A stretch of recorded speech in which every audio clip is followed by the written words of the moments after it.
Welcome to the Tax Alpha Solutions Podcast, hosted by Matt Chansey. Matt is a tax consultant, author, and certified financial planner with almost 2 decades helping his clients grow their net worth. On the show, Matt brings together an array of specialists to share with you their experience and success along with strategies of the 1%. And now, here's your host, Matt Chansey.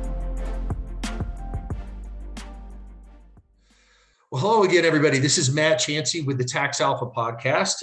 Today on the show, we've got Burke Files. And Burke, there's some very specific reasons you want to look it up that way, is not a tax professional, but has spent 30 years in the due diligence tied to M&A transactions, both as a buyer of a business and conducting the pre-sale due diligence for sellers.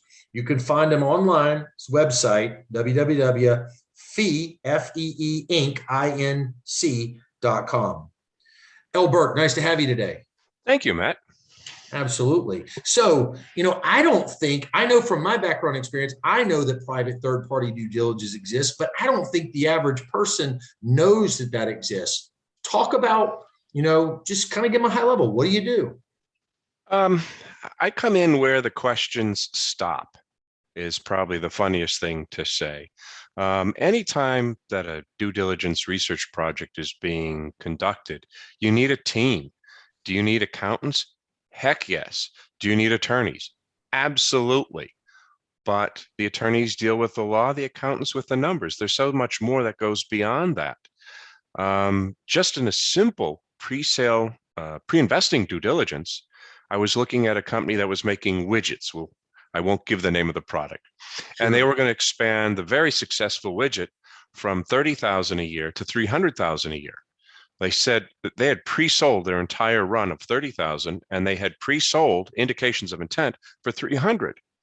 And as we got into the woods, we discovered something fascinating, that one of the particular technology items used in the widget, the manufacturer was going to cease making.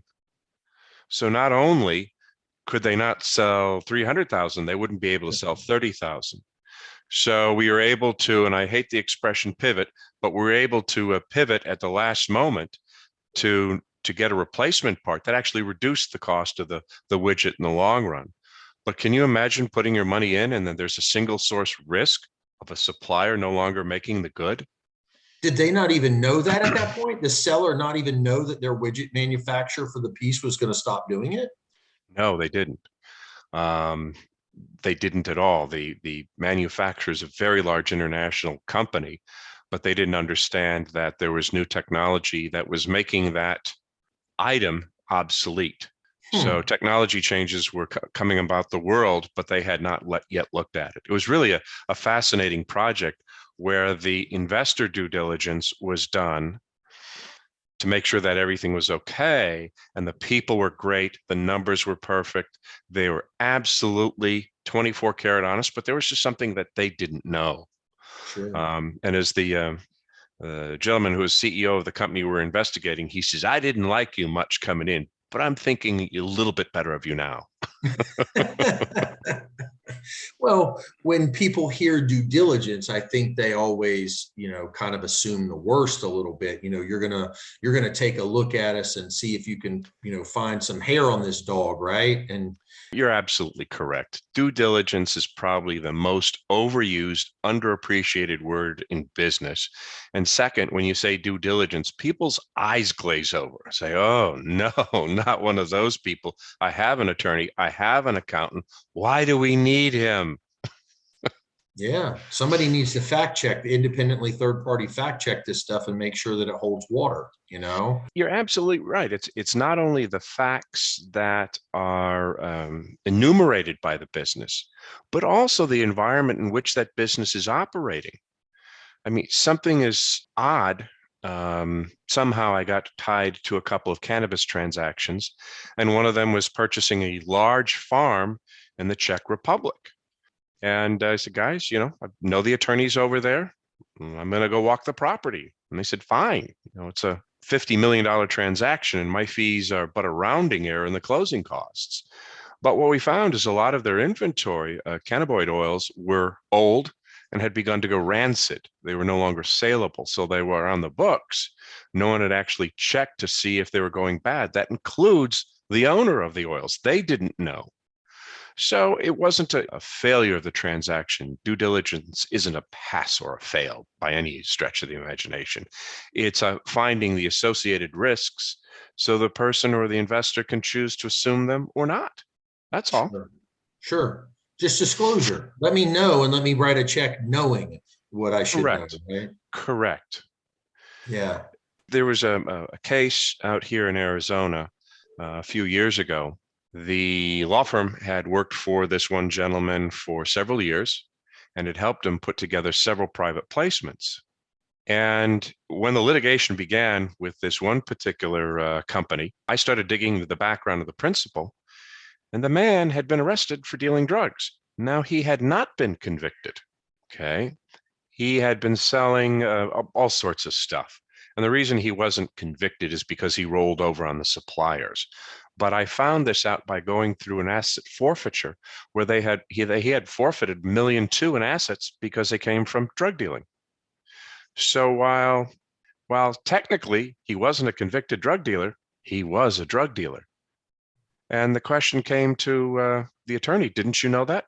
Well, I checked for convictions. Now, the attorney wasn't held liable by any stretch of the imagination, but it was a really uncomfortable moment for all of those involved, realizing that the principal was a drug dealer. And the only reason he wasn't convicted was because he rolled over on the suppliers and had to be subjected to an asset forfeiture, which included his mother, his brother, and his 2 girlfriends. Huh. Wonder what happened when they found out about each other, the 2 girlfriends. How do we say this delicately?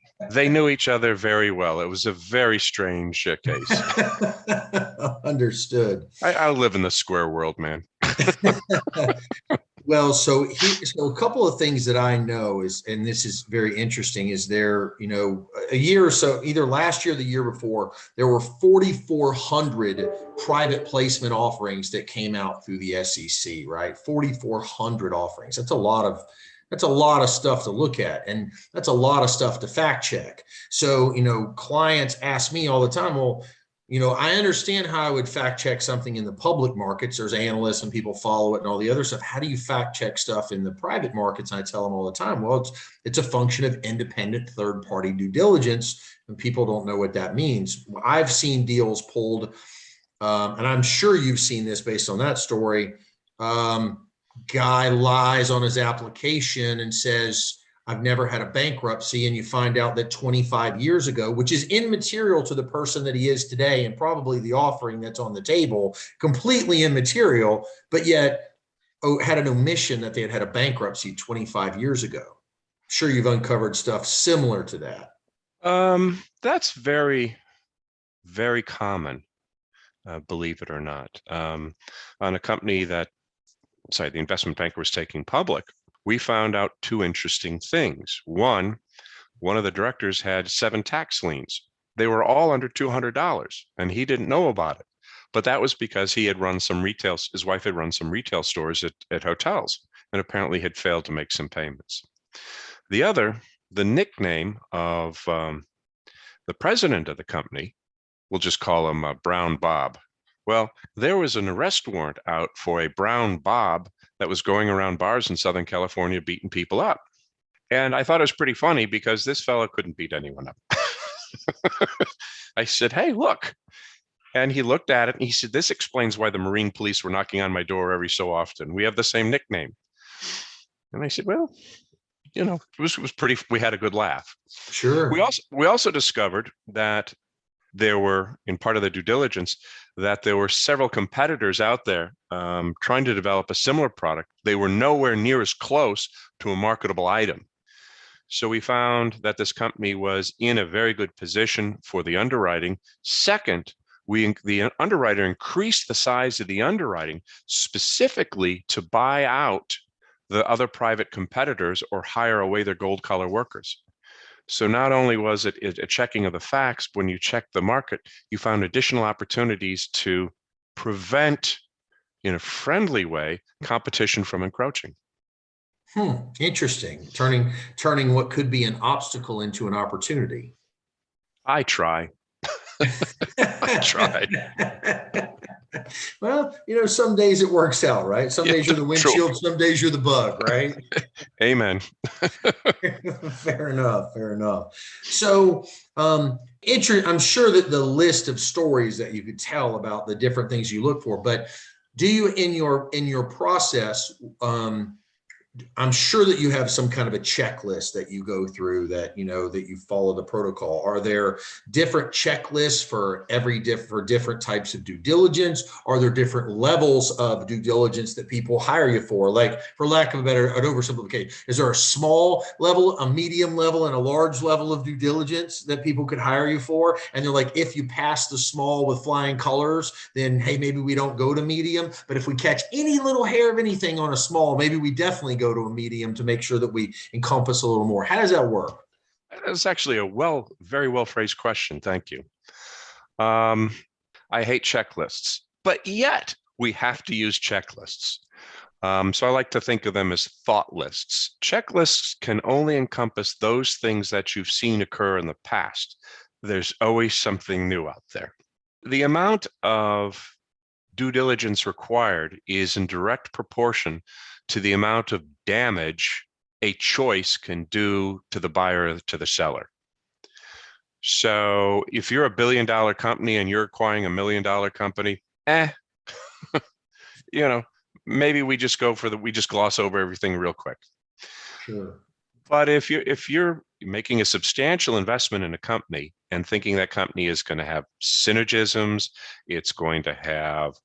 it'll help consolidate a market, that it's fast growing, is really cool, and we want to bring that in, you have to do more work. It's a bit like you're hiring a gardener, or you're a truck driver, or a doctor. Yeah, or a gardener. If the gardener screws up, the gardener screws up. I mean, you start again. Sure. If you're hiring a doctor, especially if they're working on you, you want to make sure that they really do have the credentials, that there's not a bunch of malpractice suits out there.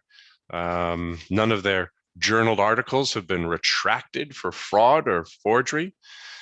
And somewhere in between, you have the truck driver. Now, people laugh, but believe it or not, according to laws in most states, truck drivers receive more scrutiny than doctors, because doctors are professionals. And as soon as they're licensed, there's this professional credo that, well, he's a doctor, he should know. But we all know that a truck driver who's impaired or tired driving a 50,000-pound rig at 75 miles an hour can kill a lot of people. Yes. So there's also a recall bias. So what you're looking for is the risks tied to a transaction. And I always joke, if you have a problem and someone's stealing pencils, you know what you should do? What do you do? Buy more pencils, for God's sakes. Fair, right? Yeah. It's annoying, but just buy more pencils. Yeah, buy them by the gross. If someone's stealing your Porsches, maybe you got a problem. Maybe you need to lock those up. They're a little bit larger. Right. But it comes down to the gravity of the decision. I'll give two examples out of history. This is going way back when American Express was acquiring Smith Barney. And I believe that was it. They took 9 months to complete the transaction. This is a lot of time. Now, as independent people that are behind Smith Barney, they have the question, well, gee, is my deal going to change? Is my compensation going to change? Do I have to move offices? And this long time in the transaction raised a lot of questions, imponderables, I call them, that weren't answered. And all imponderables that are not answered are resolved to the negative. They lost a lot of their top talent. They just moved to another firm. Uncertainty. Yeah, exactly. And then you have Facebook's due diligence of Oculus. Do you know how long that ran?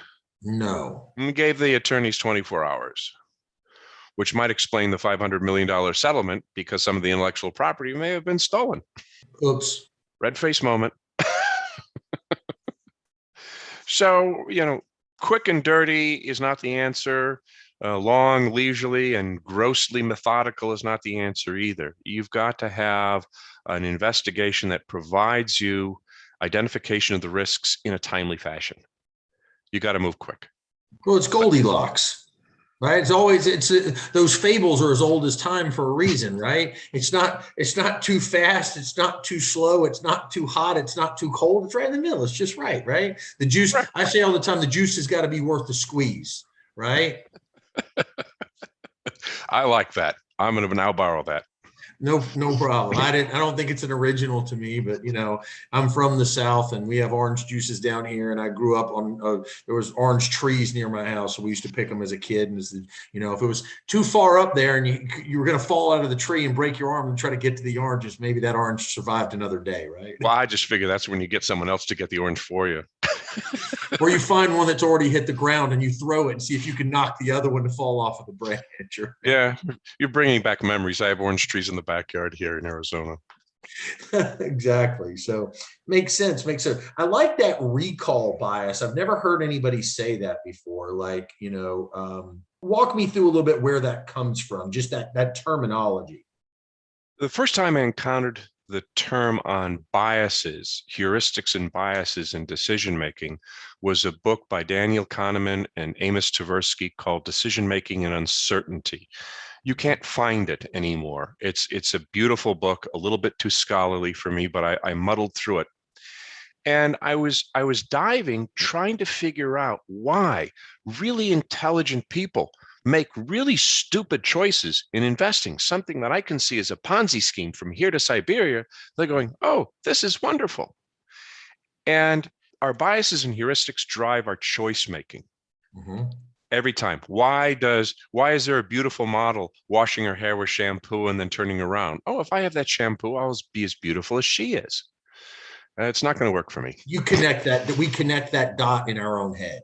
We do it. And Daniel Kahneman's book, Thinking Fast and Slow, mm-hmm. is an excellent book. I also spent a lot of time trying to figure out why these fraudsters do what they do. And people say, oh, only if they did use their energies for good instead of evil. Mm-hmm. Well, they can't. A beautiful book called Inside the Criminal Mind by Dr. Stanton Samanow. Awesome book. Best management book I ever read. Shows you why, the criminal thought errors. And the last book, it was, I believe it's Dr. Carol Tavers, another author, saying mistakes we're making, but it wasn't me. It talks about, oh, terrible, I'm forgetting the word at this point in time. But it has to do with cognitive dissonance. There we go. There's the word, multisyllabic. And how you'll see this on TV where a gentleman has been exonerated by DNA evidence, but the prosecutors and the attorneys are still saying, oh, we're going to keep him in jail because we know he's guilty. Based on what? Exactly. They have to admit that there was an error in the system, and they're not going to admit an error. Therefore, they're going to double down, even despite new evidence. And heuristics and biases, criminal personalities, and cognitive dissonance drive so much of the choice making in our lives and thus in business that really the due diligence process is there to overcome our very human choice making processes to make sure that we're making decisions on facts. Sure. I've been on the investigative side. I've been blessed to have some reporters trust me by digging for them. And you're familiar with the 1MDB scandal, Malaysian Development Bank? No, go ahead, please. Approximately $6.5 billion was raised by Goldman Sachs for the Malaysian Development Bank, 1MDB. And the idea was for the government to use this development bank to help grow companies, seed the companies, and then recover their money after they've sold the companies off. It turned out to be a piggy feeding trough for corrupt officials. Mm-hmm. The money just disappeared. And the question was, gee, where was the due diligence? And I started digging into Timothy Lessner, the broker for Goldman Sachs, who put together the transaction. By all accounts, a brilliant, brilliant man.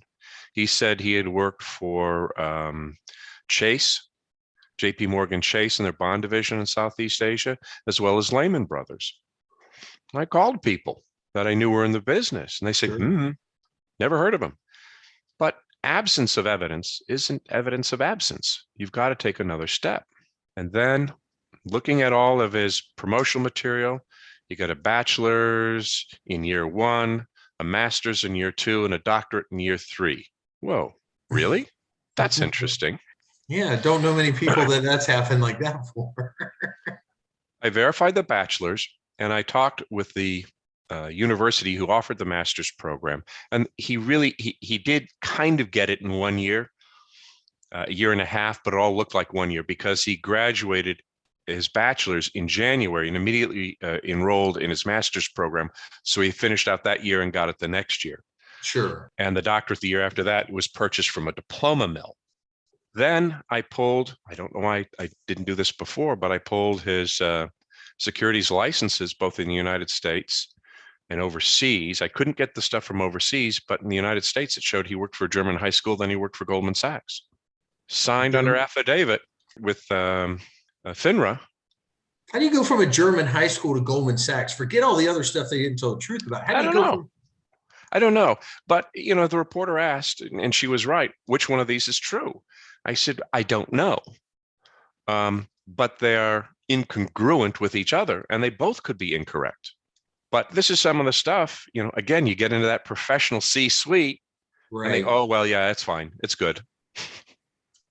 That's crazy. It's so funny. I tell people all the time. So I've caught myself personally, and this is not necessarily my primary role, but if I'm going to put somebody's money in something, I always want to put my money in it too, right? Because I believe in eating your own cooking per se. But I've done the due diligence on stuff, and it's never the first things you see. And I think what you said will back me up on this. It's never these big glaring, like red flashing signals. It's little tiny things, but then you see like 3 or 4 of them. You're like, one of them, no big deal. But I see 3 or 4 of them now, maybe 5 or 6. And it starts to make me doubt a 7th and an 8th thing potentially. And you're like, a lot of this stuff just doesn't add up per se. Like I've had a company one time tell me that we had a corporate headquarters out of Boca Raton, Florida. So I just put a little tickler in my phone. Next time I happen to be in Boca Raton, go knock on the door of the corporate headquarters. Just see what happens, right?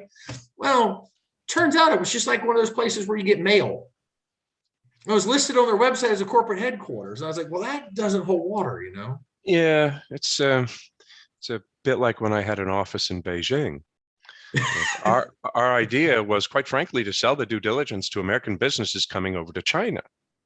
It turned out that the Chinese were a better client, trying to figure out what scoundrels were coming over. But one company said, hey, I want to do a due diligence on this company. How much is it going to cost? I said, we can do the basic stuff for about $2,000. And if they pass the basic stuff, because you're talking the small due diligence, it'll be a $25,000 fee.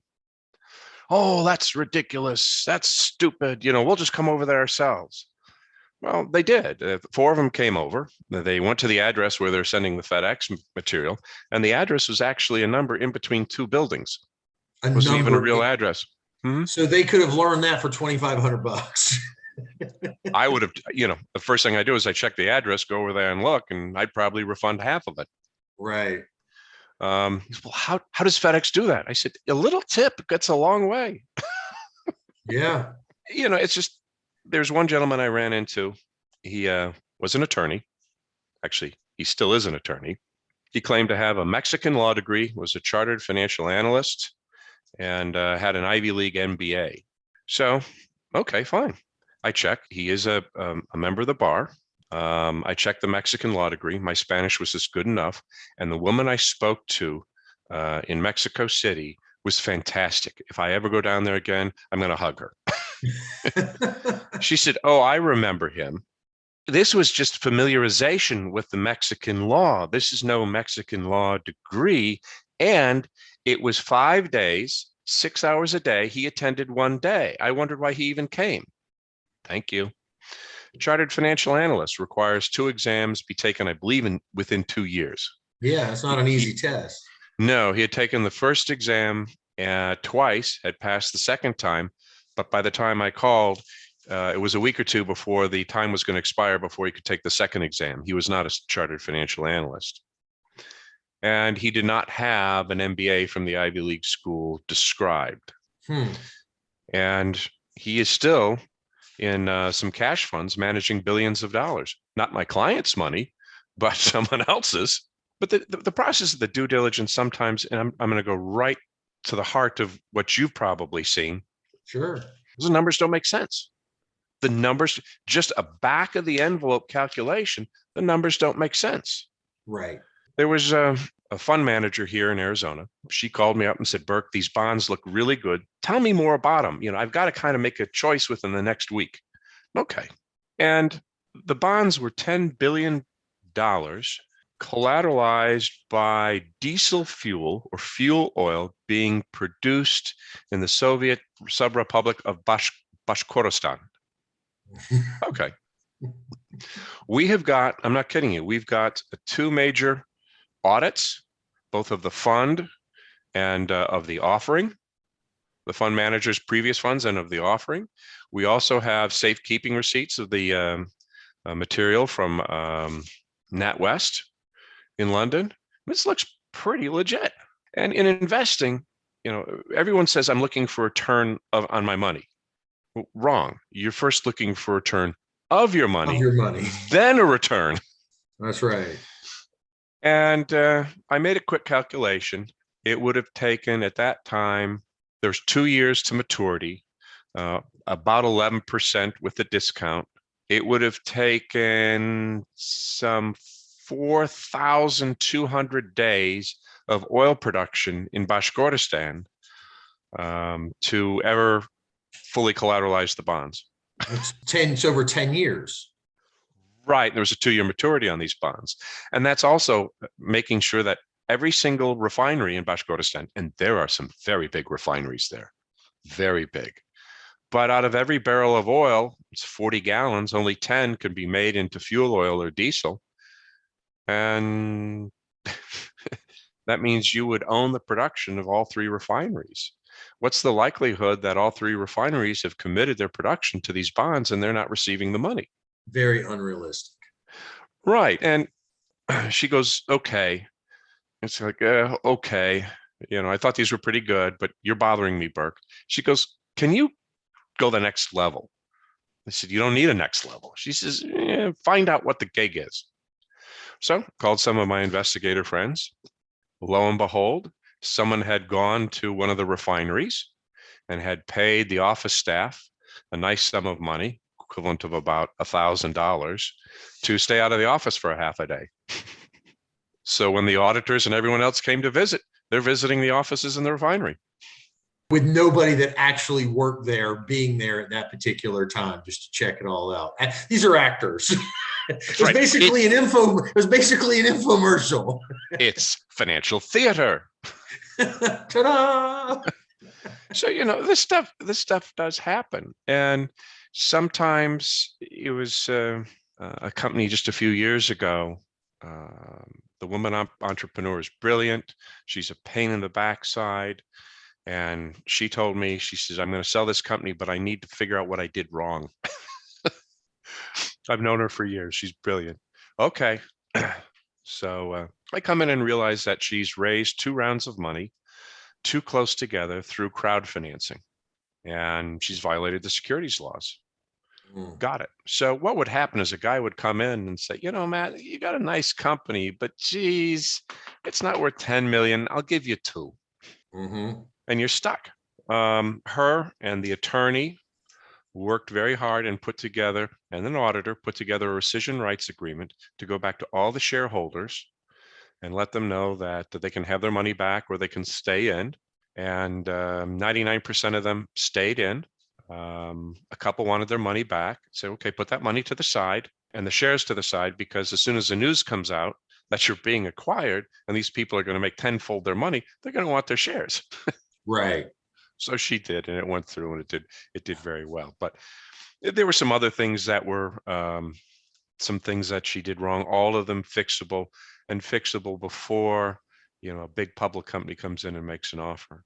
Sure. Well, there's a difference that something that somebody does in good faith and makes a mistake, as opposed to somebody that's trying to obfuscate the truth and hide something. Knowing this woman, she was just impatient and impertinent. Yeah, well, there's a lot of people in industries, in all industries, that need it to happen, like yesterday, like our hair's got to be on fire over the circumstances. And you're like, yeah, maybe not. Like, yeah. And, also, as you go through this process, and it's always a due diligence team, while the attorney is, quote, always the lead of the team for all the proper reasons, attorney-client privilege, I go in and I work with experts to coordinate them. You're buying a large manufacturing facility. You need to know if it works. You need, for example, let's say a potato chip factory. You need food equipment engineers. You need building engineers, HVAC. You need to check their delivery, the supply of bags, the supply of potatoes, your rail siding, all of that. And it takes time. Yes. But it's all packaged up.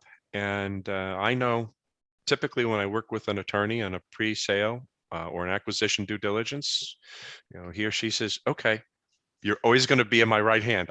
Your throat is going to be in right hand, and you're going to do this so we get it right. Yes. And is it an investment? Absolutely. Is it always, quote unquote, worthwhile? Do we find something awful? Rarely do we find something awful. The awful makes the good stories to illustrate the process. Sure. Many times we find that, there have been some foundational errors, as you said, good faith stuff, that if cleaned up will help them do a little bit better. But never have I been told that, the time in the due diligence was wasted money. Sometimes they're very thankful that they don't have that imponderable hanging over them during the transaction or afterwards. Well, it's sleep well at night insurance is what it is in a Mhm. worst case scenario. And there's a lot to be said for that, right? And I Very agree much. with you 100%. You said, if I have to pick between right and fast, I pick right. Get it done right, get the right answers. I can wait a day, I can wait a week, I can wait whatever. If I'm ever pressured into it has to happen now, I'm like, there's a lot of other good opportunities out there. I'll pass. If you think it's got to happen right now, I'll just pass. I'm okay. Yeah, and that's a typical pressure for a con man, is to put time pressure on you, Yep.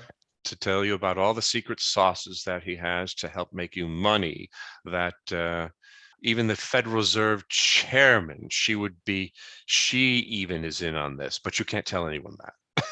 That type Right, of stuff. right. But Yeah. no, it's you got to get your information in a timely fashion, and there are ways to map out using good old fashioned PERT and CPM on what do you have to start now that takes forever, what you can do now, and start getting answers. And as you go through the process, each new nugget, verified or not verified, leads to more questions. And you also have to be honest with the client as you're going through the process. Are there any fatal flaws? Such as, I remember we're going through a due diligence on a company that manufactured weapons, and they had a bunch of patents. So I found that all of their patents, they had failed to pay the maintenance fee and were all public domain. And I asked the attorney, is that a fatal flaw? And he goes, yep, you can stop. That's a big deal. So into a large, many thousand, $15,000, $20,000 contract, I refunded all but 500. It was real quick. Wow. That's unfortunate. You do your job well and you're penalized for it. Not penalized. That it's authenticity. Sure. All right. If you're authentic with the people you work with and your clients and the public, all goes well. Sometimes you'd rather keep that large fee. Other times, that returning the 19.5 out of that is the best marketing tool you'll ever have, because you didn't screw someone when you knew it was bad. Yeah. I learned a long time ago that even, a bad actor can mess up a good investment, but a good actor will do their damnedest to save a bad investment and all the investors from harm. You're betting on the jockey, not the horse, in most of these deals. Amen. And Absolutely. if they're good people and you believe that they're well-intentioned and they're trying to do the right thing in the right way, then more times than not, you're going to get the right outcome. One of my clients is a fund manager who specializes in shorting public equities. And I said, your instinct is uncanny. I know I'm a financial investigator. I don't find diamonds. I find the turds, but you absolutely know where they are. He says, yeah. He said he's been working on a database for over 30 years of directors of public companies. And he said some directors are strongly correlated with failure. Either they're coming in to grow the business and they crash it, or they seek this person to help them pivot and it fails. He said, whatever it is, some of them are just strongly correlated with failure. So when I see a name pop up, Bob Smith is going to XYZ company, he said, I sit and I wait for the market to pop, then I short it. Oh my goodness. I said, can I look at your database? He goes, nope. Nope. That's Nope. my 30 years of tracking and proprietary information that makes me unique, right? Correct. So, But that was his due diligence. That was his due diligence. That's so good. It's so simple, but yet so elegant at the same time. That's so great. Oh man, that's fun. I try to explain to people all the time, like what due diligence is and asking the questions that I think a lot of it's most people don't even know what questions they would ask, much less how to ask them or who to ask them or who to fact check them based on the answers, right? Well, yeah, my old friend in New York and a partner, he's since passed, but he said after working some cases together, he said, I know what due diligence is. It's about the hound and the hare. I said, what do you mean the hound and the hare? He said, it's about the hound and the hare. Which one's the hound? Which one's the hare? And sometimes it's a surprise to both. Yeah. Like, yeah. Good point, Richard. Good point. Yeah. Very interesting. So your origin story, what led you to this? I was in investment banking for 10 years, commodities and investment banking. And I worked with two really cool guys, Gary Lace and Paul Schultz. And as we were underwriting companies, we asked the question, what level of due diligence do we need to do to ensure the safety of the money of our investors? And we would have long discussions. We went through tons of business plans, and we had both objective and subjective approaches, in particular the subjective of a person filling out a questionnaire and actually following the instructions. Our questionnaires were 40 pages long, and everyone got them and were mad as heck at us. The ones we knew was like a 2-day window. They'd call back, hey, this was really easy. I'm sending it in. And the other ones that would squeal for weeks and weeks, we just knew that they don't have the wherewithal, as you're talking about the people, they just don't have the mental acuity or wherewithal to sit down and do something that detailed. And sometimes running a business is that detailed. I would have been with those men and women I worked with over there for even today, but the owner had a cocaine habit and sniffed our paychecks and the rent and a few other things. So after I'd won 2 back then NASD arbitrations, literally as I'm leaving the office, one of the attorneys who I had bested in 2 arbitrations called me up. He says, Burke, you seem to be pretty good at due diligence. What about financial investigations? It was Sheldon Mitchell here in Arizona. And I said, Sheldon, I don't know, but I have a lot of free time on my hand. I'll come over. And that started, that had to be 1991 or 92, 91, I think. And I got my license in 92, 93 as an investigator, and I've been doing it ever since. I had the ability, since being on the structure side and the due diligence side, to not only do the due diligence, but also, if you fail to do the due diligence, the asset recovery on the other side. I've worked cases in 136 countries, and I just came back from my 109th country. So it really is an international practice. It's just a couple of us. Teams are assembled and disassembled per project, but it's a lot of fun. I'm thankful for the puzzles I'm given and working with buyers and sellers and professionals to make the transactions authentic, transparent. Sure. Very interesting. So I'm sure it's like, it sounds like, and your mind works a lot like mine. I can tell you because we read some of the same books by some of the same authors. You're the only other person I've ever had on here that said heuristics. I explain to somebody at least once a week what that is, right? So it was a frustration, really, of trying to figure out why really smart people were making really dumb investments. And when you see 30, 40, $50 million disappear in a Ponzi scheme, and you're finding that the investors are your problem, the investors are actually taking the information from the investigation and leaking it to the Ponzi kings, you have to wonder what's going on. And that's what started that path down, a detailed path down to due diligence. I teach it, I certify it, certified due diligence professionals. But it's very much about understanding how choices are made by the human. Sure. We all have biases. We all have these behavioral. I mean, look, the world is a complicated place and there's a lot of stuff going on. So any way we can find to shortcut the process by things that we think or we believe are true, right? To not have to burn real brain power on it, right? That's what we try to do. We're just humans. Yeah. And it's, our job is to burn the brain power on the behalf of the clients. I've sat down with some multinational tax experts and professionals, and even after an hour of them discussing things and having fun, my brain is gone. I don't want to know. Yeah. My joke is, taxes. That's a state, a little east of here. Yeah. So talk to me about the teaching and the certification. So how many people have you trained? What's your certification process look like? Is this a separate company that you own where you create little mini yous that are running around out there saving the world from one bad investor dollar at a time? Like, tell me about this. It's the International Due Diligence Organization, and it came up after I published my book, Due Diligence for the Financial Professional. That was in 2010. Yes, I know, I got to get another edition out. That's your publicist getting on about that. Yeah, the publicist sits on the shoulder and smacks me every once in a while.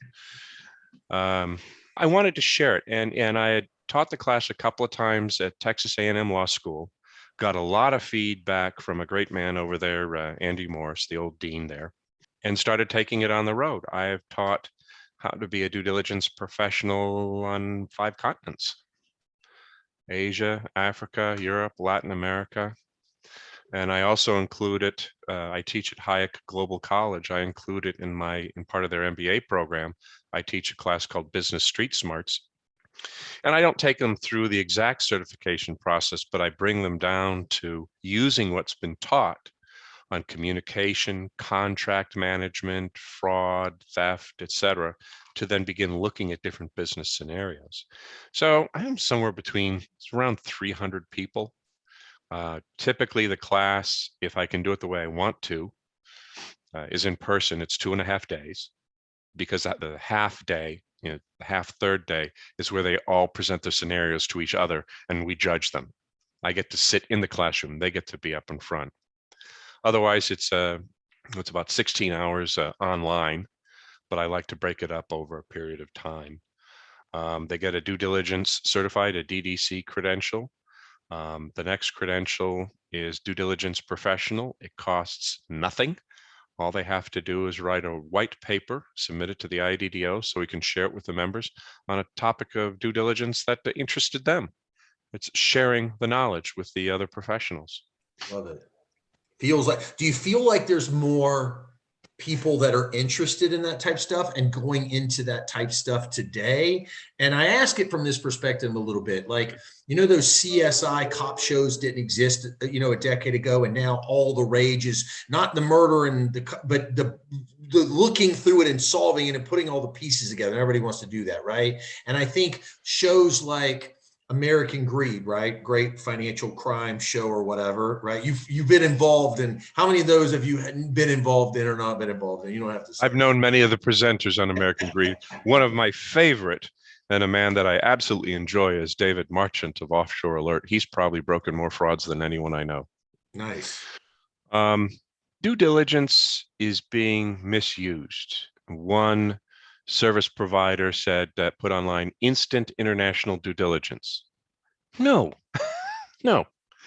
Another one has, we do nationwide background checks on people, criminal background checks. No, you don't. Not all the courts sell their data. Last week, I was looking into someone who had stolen money from a senior care facility, and she has a failure to appear warrant for doing something bad back in Pennsylvania. And why did not show up on my database or other databases? It's because it's a very small township, and their records are just on a couple of laptops or desk computers. They're not Sure. connected to the internet for that. So there is no such thing as a national background check. You have to do it bit at a time. And we're also suffering from the big accounting firms and the big law firms. Oh, we'll take care of your due diligence. We know how to do due diligence. I got a problem with the big auditing firms. They're not even getting their audits right, their core competency. And then they're going out and offering due diligence services or ESG rating services. I get it. They're trying to increase the billable hours, but at what cost? They're providing poor product. Ask any CPA that works for any CPA firm, and they'll tell you they never want to be in audit, or it was the worst part of their career they've ever done.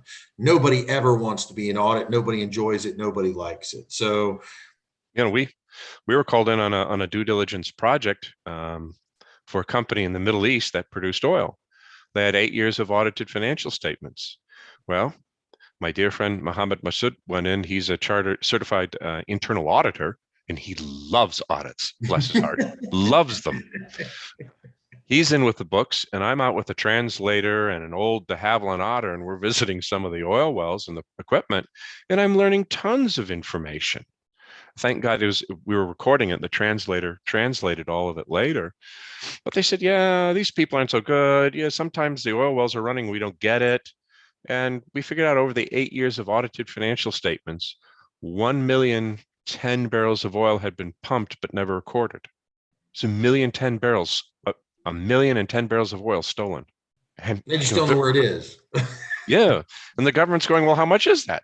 And, Muhammad, being himself, bless his heart, goes, well, I don't know. Was it at $40 a barrel or $100 a barrel? I don't know. We only know it was taken within these 8 years. Right. Wow. Crazy.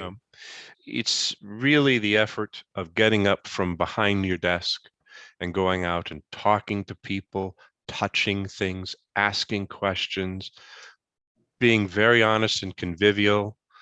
I found in traveling that we are infinitely more similar than we are different, and that we're all looking to get an honest transaction done and move forward. So the vast majority of forces are with the honest and the authentic. The minority are the ones that keep us in the forensic work going. And it makes for good TV. It does. It does. My wife doesn't allow me to watch those programs anymore. They cause restless night sleep, huh? No, I'm yelling at the television. That's not how you launder money. Oh, they're going to get caught. This is stupid. And she just looks up. Would you just shut up? So unrealistic. You're like, whoa, entertainment value. Calm down over there. Actually, it's funny. I had the opportunity at an event to meet a major game show host. It was 20 years ago. It was Merv Griffin. He was sitting next to me. I don't know how I got at his table, but delightful gentleman. I just asked him a fascinating question. I said, you're the king of game shows. What makes a good game show? He goes, when the people at home are yelling at the television. Dang. Dang. I got it. Yeah. Yeah. I wonder if they can pick that up in the early screen tests. I don't know, but apparently the crime shows I'm not allowed to watch anymore because I'm yelling at the television. Good stuff. Understood. Well, hey, we've about come to the end of our time. This has been awesome. Your stories are great, helping people really understand what due diligence is about. I love this kind of stuff. This has literally been one of the most fun, because I nerd out on this kind of stuff. I got it. It doesn't always translate as I share with other people, but the best due diligence person should mirror Curious George, the little monkey going out and doing all sorts of things he shouldn't do and asking all sorts of questions that no one wants to have answered. Mm-hmm. Go out and be Curious George, and you can ask anything. They may not want to give you an answer, but you can still ask it. I find in my experience, the due diligence officers that I've stumbled across fit into, and this is an overgeneralization, fit into. I like those. Yeah. Fit into a couple of different boxes. Those that take what they do very serious and are really good at it, naturally inquisitive, right? Mm-hmm. And then I think there's another due diligence person out there that's working on behalf of somebody else and needs to check boxes on a form to put it in a file. So if anybody ever goes back and looks at it, they can say, well, we asked that question, right? We tried. Yeah, I had one of those events. I was going with the law team up to Kansas, and we're sitting there, we're talking in the plane about the approach and how to go through it. And the attorney just looks over at me. He says, Burke, we're just there to grab paper and fill a filing cabinet. I said, I don't get it. Don't you want the due diligence? He said, no, this is called done diligence. The transaction is going through no matter what we find. So just collect what you need to do when we get out. Yeah. Yeah. I bowed out of the rest of that assignment. Yeah, understood. I think there's a lot of people that view it that way. So I understand that. I certainly All right, I'm going to have to run. I've just looked Appreciate up the it. time, and this has been a delight. This was so much fun. Thanks so much. Well, let me, everybody, hey, thanks for joining the podcast today. L. Burke's Files website is feeinc.com. And, thanks for listening to the podcast. This is Matt Chancey, Tax Alpha Solutions, and we'll talk to you again soon. Thank you, Matt. Thank you for listening to another episode of Tax Alpha Solutions, brought to you by Matt Chancey. We hope you enjoyed listening to this week's guests and insight. If you liked what you heard, please consider subscribing wherever you listen to podcasts.